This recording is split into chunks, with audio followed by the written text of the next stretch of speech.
So overcoming thought spirals, if you're having a stressful day at work, like let's say one day, your management gave you a performance review and it wasn't ideal, right? It can almost feel like your body's under threat at that point. You could feel like your heart's starting to race. Maybe you feel like your stomach churns. You feel like your thoughts are starting to race and kind of spiral in all different directions. That's because your nervous system is actually thinking that you're under a real threat.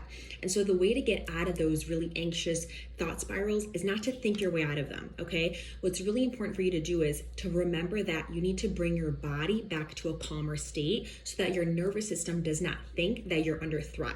Because when you're in that thought loop, kind of like anxiety driven like thought pattern, it's really hard to think rationally and it's really hard to think of solutions because your body is under that, like I said, survival state.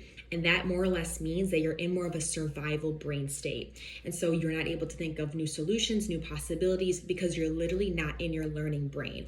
All that your body and mind is focused on is keeping you safe. So the number one thing to get yourself out of that perceived threat is to do things that help bring your body to homeostasis. Some examples for you could literally be putting your hand over your chest and taking a few breaths. This really helps de-stress you. You could also take breaths that allow you to, or that focus more on exhale than inhale. So you could inhale for 4 counts, exhale for 6 counts.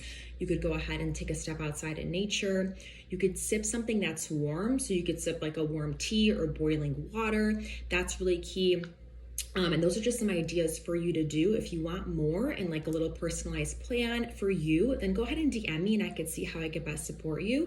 But like I said, number one thing to remember is how can I calm my body down so that my thoughts will be able to think more rationally and I'll be able to naturally come up with more solutions. And remember that you're a star, you're a queen, no matter what little performance review might say every now and then. You got it.